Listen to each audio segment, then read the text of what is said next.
Bismillahirrahmanirrahim. Assalamualaikum warahmatullahi wabarakatuh. Ya, teman-teman semua ya. Di sini nanti saya akan membahas terkait tentang sistem kardio atau jantung ya. Ini nanti masuk di dalam mata kuliah anatomi ya. Sebelum lanjut, mohon nanti di-subscribe, kemudian di-like, kemudian dibagikan. Jangan lupa aktifkan loncengnya ya. Ya, perkenalkan nama saya Eksda. Saya dosen di keperawatan. Nanti teman-teman ketemunya dengan saya ya. Ya, langsung saja ya. Teman-teman tahu apa itu sistem kardio ya, atau jantung ya? Kalau teman-teman biasanya menyebutnya adalah jantung. Nah, nanti kita akan belajar di situ.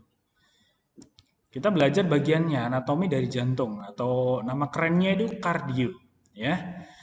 Di sini organ muskuler berongga ya, berbentuk kerucut atau piramida terbalik. Ya, jantung itu bentuknya seperti itu. Kemudian letaknya di dalam perikardium pada media sternum. Ya. Kemudian jantung dibagi ke dalam 4 bagian. Ada atrium dextra, ya, seperti ada di gambar di sini, atrium dextra. Kemudian atrium sinistra, ya, sinistra ini. Kemudian ada ventricle dextra, ada ventricle sinistra. Nah, ini. Oke, kemudian berat jantung itu berapa sih? Nah, berat jantung itu sekitar 220 sampai 260 gram. Ya, kemudian besarnya sekepal tangan. Kemudian ada batasnya dextra pada sternum dextra. Ya, ini bisa dilihat di gambar ini. Kemudian batas untuk bagian kiri pada intrakosta kelima. Nah, intrakosta itu apa sih Pak? Nah, itu intrakosta itu ini ada gambarnya ini, intrakosta. Ya, iga ini. Oke, ya, ini. Kemudian hubungan jantung. Ya, jantung itu punya hubungan juga, ya. Atas apa? Ada pembuluh darah besar. Sini, ya. Tuh. Aorta ini, ya. Kemudian bawah ada diafragma, ya, diafragma nanti di bawah sini, ya. Kemudian setiap sisi paru-paru. Nah, setiap sisi ini ada paru-parunya ini, ya. Ini paru-parunya nggak kelihatan, ya. Kalau aslinya itu ada paru-parunya di sini, ya. Kemudian sisi belakangnya ada apa? Aorta, descendens, kemudian esophagus dan kolumna vertebralis, ya. Selanjutnya, apa sih fungsi dari jantung itu? Kita semua udah tahu ya. Jantung fungsinya untuk memompa, ya, memompa darah apa sih, ya? Arteri membawa darah yang kaya akan oksigen, ya, dari jantung diedarkan ke seluruh tubuh, ya. Kemudian ada vena yang membawa darah yang kaya akan karbon dioksida atau CO2 ke dalam jantung, ya. Tadi kalau arteri itu oksigennya diedarkan ke seluruh tubuh. Kalau vena itu mengembalikan darah ke dalam jantung, seperti itu. Kemudian kapiler, penghubung antara vena dan arteri. Nah, di sini tadi ada bagian-bagiannya. Apa sih atrium dextra? Ya, perlu diingat dextra itu sebelah kanan. Ya, atrium itu di bagian dari jantung tadi ya. Perlu diketahui atrium di sini, bagian sini ya.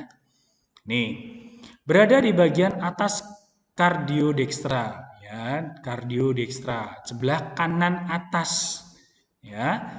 Sebagian besar terletak di belakang sternum. Sternum itu adalah tulang tengkorak, ada bagian depan ya, depan sini. Dan tulang tengah dada ya, di belakangnya itu nanti. Kemudian terdapat pembuluh darah besar yaitu vena. Nah, ini warna biru ini kita gambarkan vena ya, vena cava superior ya. Kemudian yang bawah vena cava inferior ya, itu. Kemudian ada pembuluh darah yang kecil namanya sinus coronarius ya. Selanjutnya ventricle dextra. Apa itu ventricle dextra? Kita lihat ventricle ya, ini ya bagian yang kanan jantung kanan bawah. Nih. Berdinding tebal, dia tebal di sini ya, membentuk bagian besar jantung. Terdapat katup tricuspidalis atau valva atrioventricular dextra.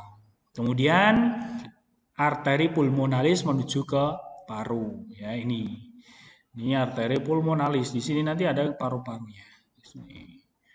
Oke. Kemudian ada atrium sinistra. Atrium sinistra ini ya, atrium sinistra ruangnya berdinding tipis. Letaknya di bagian belakang jantung. Ya. Kemudian mempunyai 2 vena pulmonalis pada tiap sisinya. Ya, ini yang kecil 2 ini ya. Selanjutnya ada ventricle sinistra, bawahnya ini ya. Bagian jantung kiri bawah ya. Ruang berdinding tebal pada bagian kiri dan belakang jantung. Dindingnya 3 kali lebih tebal daripada ventricle dextra. Ya. Kemudian katup mitral di sini atau valva atrioventricular. Kemudian pembuluh darah aorta yang menyebarkan darah ke seluruh tubuh. Kenapa tebal? Karena di sini isinya oksigen ya. Nanti akan disebarkan ke seluruh bagian tubuh manusia. Seperti itu. Kemudian kita mempelajari tentang lapisan-lapisan dari jantung. Ada 3, perikardium, miokardium, dan endokardium. Nah, di sini teman-teman bisa melihat gambar di samping sini, bagian luar ini adalah epikardium ya. Tengah di sini ada miokardium, kemudian bagian dalam ada endokardium. Tuh. Kemudian lapisan endokardium. Apa sih isinya? Di sini ada sel endotel, ya. Kemudian lapisan subendotel. Lapisan ini jaringannya pengikat longgar. Teman-teman bisa melihat di gambar di sini, ya. Longgar tipis, lapisan jaringannya pengikat padat dan tebal ya. Lapisan subendokardial atau jaringan pengikat longgar mengandung pembuluh darah, saraf, dan sistem konduksi jantung. Nah, sekarang lapisan kedua tadi, lapisan miokardium. Lapisan paling tebal otot jantung ya, ini paling tebal nih. Kemudian anyamannya serabut elastis di antara sel-sel otot jantung. Ya, bisa dilihat di gambar ini ya. Dinding ventrikel lebih tebal daripada dinding atrium. Musculus pilaris pada ventrikel. Oke. Kemudian lapisan perikardium membungkus serosa berbentuk kantong ya, di pembungkusnya ya. Kemudian permukaan bebas dilapisi oleh namanya mesotel ya, berisi cairan. Ya, ada 2 lapisan yaitu lamina parientalis dan lamina visceralis atau epikardium. Kemudian otot jantung. Otot jantung mempunyai bentuk yang memanjang. Ya, manjang. Cara kerja otot jantung ini ada di luar kesadaran manusia. Ya. Kemudian serabut jantung mempunyai panjangnya 50 sampai 100 UM. Ya. Diameternya berkisar di antara 14, ya. Kemudian jumlah dari serabut otot jantung kurang lebih 1.500 filamen. Sedangkan serabut pada otot jantung berupa sarkolema dan terdiri atas miofibril yang terlihat berdampingan. Mempunyai serabut yang bercabang. Ya, tuh, itu otot jantung. Kemudian untuk pembuluh darah yang tersambung ke jantung. Tadi ada jantung dekstra. Apa tadi jantung dekstra? Ya, jantung pada bagian kanan. Itu ada vena cava superior yang dari atas ini ya. Dari atas nih. Nanti darah masuk dari atas masuk ke atrium sini ya. Menuangkan darah ke atrium kanan. Terdapat katup semilunar Eustachius. Kemudian kaya akan karbon dioksida atau CO2. Kemudian ada arteri pulmonalis ya. Arteri pulmonalis membawa darah keluar dari ventrikel kanan menuju paru-paru. Nah, ini ya. Ini arteri pulmonalis. Oke, selanjutnya ada jantung sinistra. Di sini ada vena pulmonalis. Ya. Jantung sinistra ada vena pulmonalis. Ada 4 vena pulmonalis, kemudian membawa darah dari paru-paru ke atrium kiri. Ya. Kemudian untuk aorta, yang pembuluh darah besar ini, aorta ini, membawa darah keluar dari ventrikel kiri. Ya. Aorta itu adalah kaya akan oksigen ya, atau O2 dan nutrisi yang akan diedarkan ke seluruh jaringan tubuh. Untuk patologi ini kelainan dari jantung itu apa saja? Banyak sekali ya. Saya ambil beberapa contoh. Jantung koroner ya. Terjadi ketika pembuluh darah arteri yang mengalir darah ke jantung mengeras dan mengalami penyempitan. Kondisi ini dipicu oleh penumpukan kolesterol dan pembekuan darah di dalam arteri ya. Kemudian ada gagal jantung.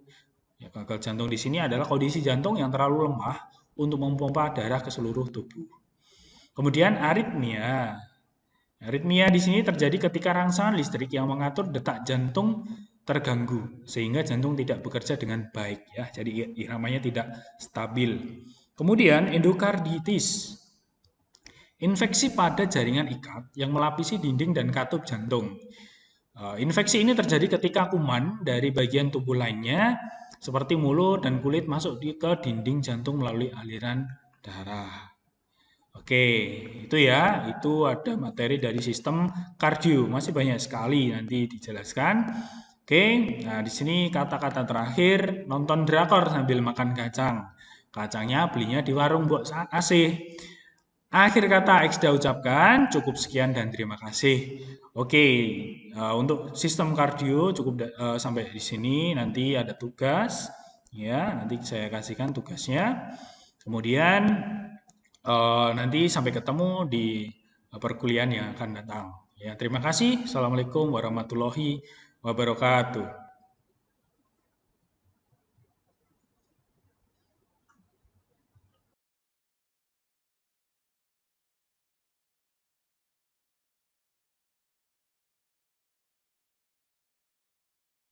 Sistem kardiovaskuler merupakan sistem organ yang berfungsi memindahkan zat dari dan ke dalam sel.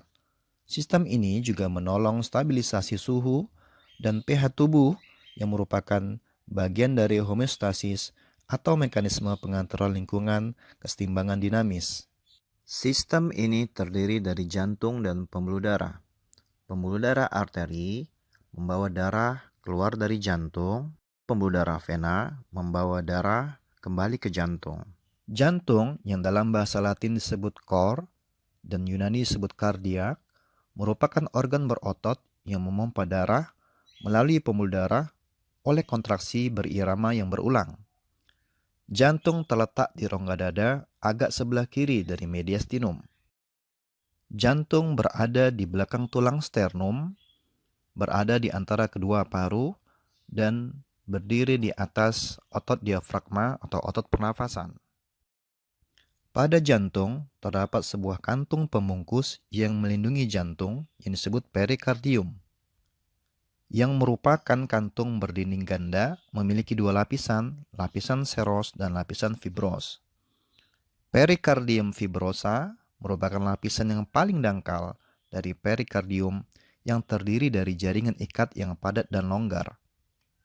Berfungsi melindungi jantung, menjangkarkannya ke dinding di sekitarnya sehingga posisinya tidak bergeser, serta mencegah dari penumpukan darah yang berlebih.